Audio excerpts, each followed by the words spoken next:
queridos estudantes da quinta fase da EJA, aqui do Centro de Mídias de Educação do Amazonas. Eu sou o professor Josino Malagueta e vou com vocês nessa caminhada na história, mas vamos iniciar lendo o nosso objeto de conhecimento. Na aula 24, o objeto de conhecimento é a Primeira Guerra Mundial. Detalhamento, o saldo trágico da Primeira Guerra e a Liga das Nações. Vamos lá para a nossa aula?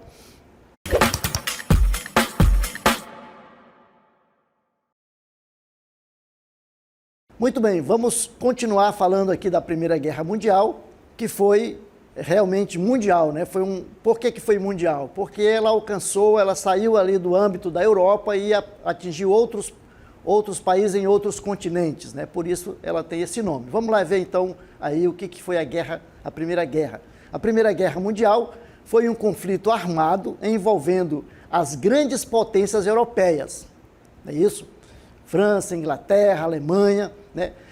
A guerra surpreendeu os chefes das nações envolvidas, primeiro, pela sua duração, pois o conflito estendeu-se de 1914 até 1918. Ninguém esperava que ela demorasse tanto. E aí, o segundo lugar, surpreendeu pelo terror, né, que a guerra provocou, considerando os novos equipamentos de destruição, como, por exemplo, o uso do avião, do submarino e o canhão de longo alcance, que até então não era usado nas guerras. E a partir de agora, né, com o processo da Revolução Industrial, nós vamos ter outros mecanismos, mecanismos que vão ser usados aí como instrumento de guerra. As novas armas expandiram o combate, levando-o para os ares e para as profundezas dos mares e oceanos, porque nós vamos aí ter os submarinos, os aviões, que vão então, por isso essa guerra vai chegar aos ares e ao fundo dos oceanos. As mortes já não se limitavam aos combatentes, que estavam ali no front de batalha, mas atingia civis que viviam nas cidades bombardeadas e os passageiros dos navios mercantes. Vejam, antigamente nas guerras morria apenas os soldados que estavam ali, né, na frente de batalha. Então nessa Primeira Guerra nós já vamos ter uma diferenciação, porque nós vamos ter pessoas que não têm nada a ver com a guerra e que vão sofrer, vão morrer, vão ser mutilados, né, por bombardeios ou por afundamento de navios mercantes, que não tem nada a ver com a guerra, né? São civis que não tem nada a ver com o processo da guerra, não é isso? Por isso, essa é uma guerra universal, né? Uma guerra que se universalizou. Vamos lá, então, desse processo, como é que ele se deu? Então, vejam lá, a guerra, né, foi mais abrangente do que as precedentes, isto é, as primeiras, envolvendo países de outras nações e de outros continentes, embora o palco local da guerra, né, o principal palco da guerra tenha sido aí a Europa, né, o território europeu. Porém, ela vai chegar a outros países e a outros continentes. É isso? Muito bem. Então, na guerra, não morreram apenas europeus, mas também americanos, asiáticos e africanos, que lutaram por suas metrópoles. Então, as metrópoles, nós vimos aí, né, que o imperialismo foi um dos causadores dessa guerra, e aí os países colonizados também participaram da guerra em nome da sua metrópoles. Muito bem. E a Primeira Guerra Mundial foi uma guerra de trincheira, né? O que é isso? Então, por que ela é considerada uma guerra de trincheira? Essa não foi uma guerra de movimento, a guerra se caracterizou pela imobilidade. No período mais longo da guerra, os soldados estavam entrincheirados, né? Estavam ali marcando posições. Daí, a guerra ter ficado conhecida como a Guerra das Trincheiras ou a Guerra das Posições. Então, trincheira é esses buracos aí cavados na terra, onde os soldados ficavam esperando o inimigo. Então, ela teve, né, 3 fases, mas a fase mais longa, mais duradoura e que marcou a Primeira Guerra foi as trincheiras. Por isso ela é conhecida como a Guerra de Trincheira. A guerra causou as mais profundas e amplas modificações no cenário mundial desde a expansão napoleônica ocorrida no início do século XX. Houve aí uma modificação, houve uma destruição, né, dos países, das nações, e houve essa modificação geral aí. Nós vamos ver agora isso aí. Início do século XIX, também marque bem isso aí, assinale que é do início do século XIX. Então foi uma guerra que teve uma expansão mundial nunca visto, né, antes, certo? Vamos lá então? Muito bem. E aí nós vamos ver como que, o que aconteceu aí, né, o chamado, o saldo trágico da Primeira Guerra Mundial. Por que foi um saldo trágico? Porque foi destrutivo, foi destruidor, né? A Europa perdeu mais de 20 milhões de pessoas vitimadas pela guerra, né? Pelas pestes, pelo banditismo e por revoluções, certo? Muito bem. Continuando, a Rússia, a Alemanha e a França foram os países que mais tiveram perdas humanas, porque eram os países que estavam ali mais envolvidos, né, nesse processo bélico. Outros bilhões ficaram mutilados, físicas e psicologicamente.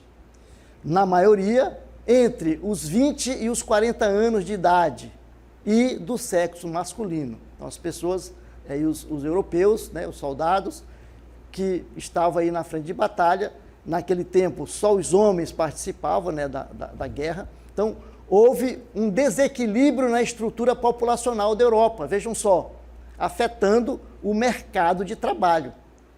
Porque, como muitos soldados, né, foram para a guerra e perderam a vida, faltou mão de obra no mercado de trabalho. Daí também a gente perceber a entrada da mulher no mercado de trabalho para suprir, né, a mão de obra humana do homem que foi vitimado aí na guerra, certo? Muito bem. Continuando aí, nós vamos ver como que a guerra afetou a economia, né, a economia da Europa e do mundo. Vamos lá? Então, a economia ficou arruinada pela destruição das riquezas e pela falta de trabalhadores. Como nós já vimos, né, a mão de obra estava carente, porque muitos homens tinham sido vitimados pela guerra.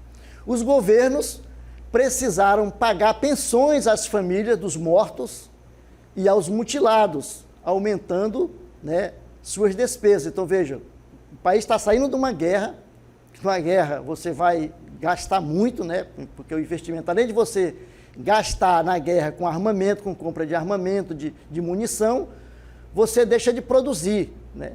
E aí você vai ter depois que pagar pensão para as pessoas, para as famílias, né, para as viúvas e também para aquelas pessoas que ficaram inutilizadas, ficaram mutiladas pela guerra, certo? Então vejam aí como que foi afetada a questão aí da guerra. Depois necessitaram redirecionar uma economia de guerra para uma economia destinada a objetos civis. Então, a indústria que estava direcionada a produzir instrumento bélico, né, armamento, agora eles vão ter que direcionar isso para produzir utensílios e objetos civis que vão ser utilizados no dia a dia, certo? Muito bem. E aí nós vamos para o saldo trágico da guerra. Continuando aí, os governos europeus enfrentaram os constantes e grandes déficits que tiveram de emitir moeda para se fortalecer, e com isso eles geraram inflação. Então vejam lá como que os países ficaram. Então toda a Europa passou aí por grande dificuldade. A situação de penúria era pior nos países perdedores, porque além de tudo, ainda tinham que pagar pesadas indenizações de guerra.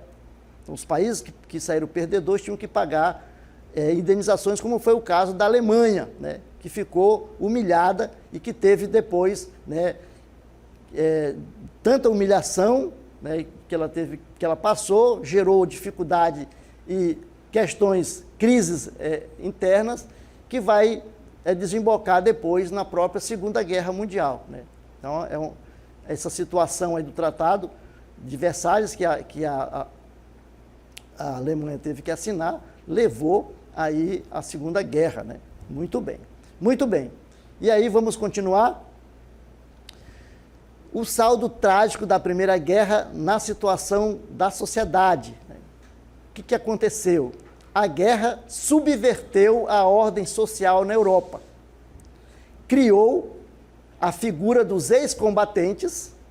Essas pessoas pressionavam os governos por melhores pensões ou pelo rearmamento, né? E também essas pessoas foi um lugar de recrutamento de militantes do nazismo e do fascismo. As pessoas que se viam ali relegadas, né, à sua própria sorte, foram cooptadas, né, por esses dois, aí, pelo nazismo e pelo fascismo. Muito bem. Também criou a categoria dos chamados novos ricos. Quem são esses novos ricos? Pessoas que enriqueceram com a guerra. Como assim, professor? Porque essas pessoas eram fabricantes de armas, de munições. Paralelo a isso, uma multidão de famintos e miseráveis. Então, nós tínhamos aí uma sociedade que tinha poucas pessoas muito ricas, né? Aquelas que ganharam dinheiro com a produção de armas e munições. Por outro lado, uma multidão de famintos e miseráveis. Nos países vencedores, os que viviam de renda viam suas riquezas serem consumidas pela inflação. E nos países perdedores, né, perderam tudo que tinham ganhado durante toda a sua vida. Então, as pessoas que tinham ganhado bens, que tinham, né, o seu patrimônio, perderam com a questão da guerra.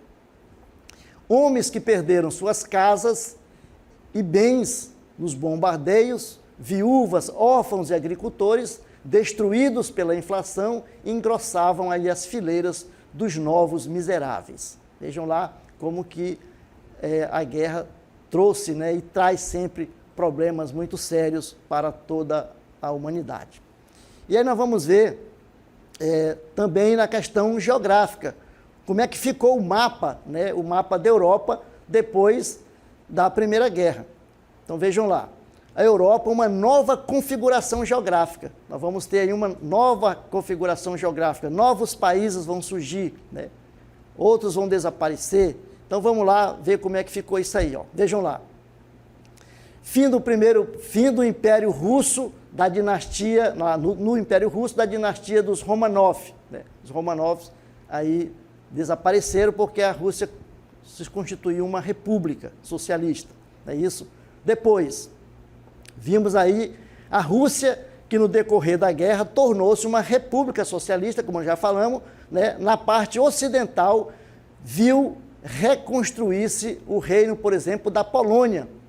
A Polônia vai se reconstruir. Observe aqui no nosso mapa, esses círculos que estão colocados aí, é aquilo que vai sendo, que eu estou colocando aqui para vocês. Vão observando aí e anotando, certo? Muito bem. Depois, nós tivemos aí a Finlândia, a Estônia, a Letônia e a Lituânia tornaram-se independentes. Então, se tornaram países. Então, lá, vejam aí como é que ficou constituído, certo?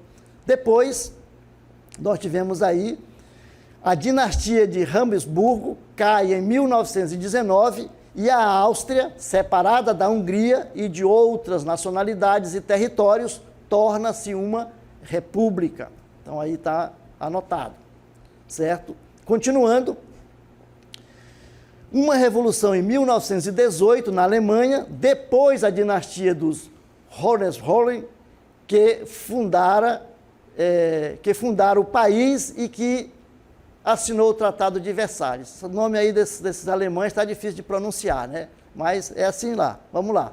Vamos continuar.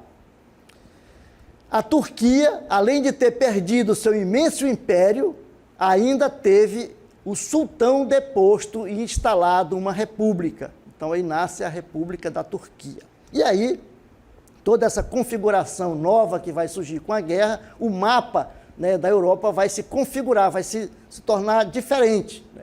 Geograficamente nós vamos ter outras fronteiras, né? Outros territórios, outros países, outras nações.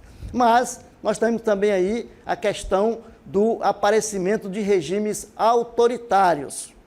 Vejam lá, aparecimento de regimes autoritários. Fortalecimento do Estado, declínio da democracia parlamentar e o aparecimento de regimes como, por exemplo, o socialismo na Rússia, o nazismo na Alemanha e o fascismo na Itália. Nós vamos ver, são formas de poder, né, de governo que são autoritários. E aí esses regimes vão trazer problemas também para a humanidade toda, né, como um todo. A gente vai ver isso aí. E quem ganhou a guerra? Quem ganhou a guerra? Quem ganhou a guerra? Vamos lá então. Quem ganhou a guerra foram os Estados Unidos, né, os Estados Unidos da América. Como assim, professor? Os Estados Unidos estavam na guerra, entraram no final da guerra. Mas como que eles ganharam, eles foram os vencedores da guerra? Porque os Estados Unidos, enquanto a Europa guerreava, né, fazia guerra, os Estados Unidos aumentava o seu poder industrial, principalmente da indústria bélica, e fornecia, né, armamento para os países em guerra. Não só armamento, mas também gêneros alimentícios. E depois o financiamento, né, da guerra. Então vejam lá, toda essa questão aí foi importante no sentido de os Estados Unidos saírem vitoriosos, porque enquanto os outros estão guerreando, ele está então produzindo, aumentando a sua indústria, principalmente a indústria bélica, mas não só a indústria bélica, né? Todo o processo, né, industrial e também o processo, o setor agrícola, o setor alimentício, porque é ele também que vai fornecer alimento, vai fornecer arma, vai fornecer munições. Então é importante a gente perceber isso aí. Então, o país que saiu vitorioso nesse processo foram os Estados Unidos, né? Como? No comércio externo, o comércio externo americano, só para a gente ter uma ideia aí, ó, entre o início e o fim da guerra, cresceu quase 1000% no período do conflito. Não é pouco não, né? Então, o comércio externo dos Estados Unidos cresceu aí numa faixa de 1000%. Vejam, né, como que foi importante, então, a guerra para os Estados Unidos, né? A Bolsa de Valores de Nova York movimentou mais da metade do capital mundial em ações e títulos e passou a ser a senhora do capitalismo americano e do mundo, né? A Bolsa é um local onde você vende ações de empresas, né? As empresas vendem suas ações. E a Bolsa aí foi o local onde se mais negociou. Então, as ações das empresas americanas subiram e cresceram muito. Então, vejam como que, para os Estados Unidos, a guerra ela foi importante. Então, porque a gente muitas vezes pergunta assim, pô, professor, por que as pessoas os países fazem guerra? Porque a guerra, infelizmente, ela é lucrativa, né? Alguém sai lucrando, né, com a guerra, alguém lucra com a guerra. Por isso, o processo de paz é tão difícil de ser implantado, né, de a gente conseguir conviver com essa paz. Por quê? Porque os países sempre, alguém vai ganhar com o processo de guerra. Muito bem. E aí, depois, né, da guerra, vão construir, os países vão tentar construir um mecanismo, um instrumento, um instituto que vai ser um instrumento de negociação para a paz, né, dos países, que é chamado a Liga das Nações. A Liga das Nações, né, criada a partir da Conferência de Paris, em 1919, a Liga das Nações, ou Sociedade das Nações, começou oficialmente sua atividade em 1920. Mas por que foi criada a Liga das Nações? Qual é a finalidade, qual é a importância, né, dessa Liga? É que ela é um embrião, né, a Liga das Nações é um embrião do que hoje nós temos a ONU, né? Então, os países amigos se unem, né, para formar essa liga, para que eles se autoajudem, né? Tem uma ajuda mútua entre eles, tanto no sentido da guerra, quanto também no sentido da paz. Então, eles estão ali sempre unidos. Se um país daqueles que está na liga for ameaçado, os outros também se acham ameaçados e vão, então, guerrear junto. Então, é um instrumento, é um instituto criado para a negociação da paz, né, entre eles. Não é isso? Muito bem. Então, ela vai ser colocada em funcionamento no pós-Primeira Guerra, né? O seu objetivo principal era manter a paz e a segurança entre os países membros, aqueles que faziam parte, né, desse instituto, né, chamado Liga das Nações. Quem faz parte desse grupo está, então, ali, tem uma segurança de paz, né, que se um outro país inimigo quiser guerrear contra aquele país que faz parte da Liga, ele vai ser, então, apoiado pelos outros, né? Então, como hoje, por exemplo, existe aí, né, a OTAN, né? É uma organização que também tem ali, que une alguns países que se autoajudam, né? Então, eles estão sempre ali preparados para que, se alguém for ameaçado, os outros, então, o apoiam. Então, a Liga das Nações é um embrião aí do que hoje é a ONU. Então, vejam lá, funcionava como um tribunal de recursos no sentido de reparar a injustiça entre os países filiados. Então, os países que eram membros da Liga, se eles se achavam injustiçados, ali existia tipo um tribunal, né? Um tribunal que ia julgar, né, as suas questões, certo? Muito bem. E o desentendimento entre eles seria resolvido na sede da Liga, que ficava aí em Genebra, na Suíça. Então, se também tivesse uma contenda entre entre países membros, né, eles podiam, então, fazer uma negociação ali, sentar, discutir, né, e ver como que eles poderiam sair daquele impasse, né? Se, por exemplo, tivesse um conflito entre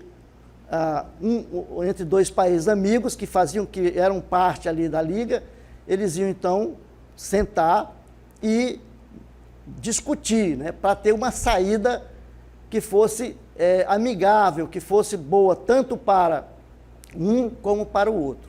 Então, a gente pode dizer, né, que a Liga das Nações ela é um embrião para o que hoje nós temos aí que é a ONU, né, que é a Organização das Nações Unidas. Então, já falamos que funcionava como um tribunal, né, aí para dirimir as questões entre os países membros. O desentendimento entre eles seriam resolvidos na sede da Liga, como já falamos, né, em Genebra. 3 órgãos formavam a estrutura da Liga das Nações, que era a Assembleia, um Conselho e um Secretariado. Então, a organização estava estruturada dessa maneira, né? Então, mas a Liga das Nações não prosperou. A Liga das Nações não foi para frente, não conseguiu ter uma vida mais longa. E ela fracassou, a Liga fracassou. Por que a Liga fracassou? Qual o motivo, né? A Liga fracassou por causa, por exemplo, da ausência dos Estados Unidos. E a remoção da União Soviética. Os Estados Unidos, eles saíram da Liga porque o Congresso americano, né, não aceitou os tratados internacionais do presidente Woodrow Wilson. Então o Congresso disse, não, os Estados Unidos está fora dessa liga porque os tratados, acordos feitos vão prejudicar o nosso país. Então não vamos participar da Liga das Nações. Então os Estados Unidos, apesar do presidente Wilson ter sido o idealizador, né, da Liga, ter sido aquele presidente que mais incentivou a construção e a elaboração desse instituto, ele foi tirado, né, porque o Congresso não aceitou a participação dos Estados Unidos. E o presidente, então, teve que recuar, embora tenha sido um idealizador, aquele que foi um entusiasta para a criação da Liga das Nações. Teve que sair. E depois, o outro caso foi a saída também da União Soviética, né? A União Soviética também não participou. Então, a falta de uma estrutura forte como a ONU, que hoje é a Organização das Nações Unidas, né, fez com que a Liga não prosperasse. E hoje a Liga das Nações, que é o embrião do que nós temos que hoje é a ONU, né, que é a Organização das Nações Unidas. Então, vejam lá. Então, a ocorrência de invasões territoriais, conflitos diretos, além da ascensão do fascismo e do nazismo na Europa, também foi um fato que fez com que a Liga fracassasse, que apesar de ter ali os países membros, continuou aí as invasões dos territórios, o crescimento, o fortalecimento do fascismo e do nazismo. Então, tudo isso levou ao fracasso e o fim, né, daí da chamada Liga das Nações.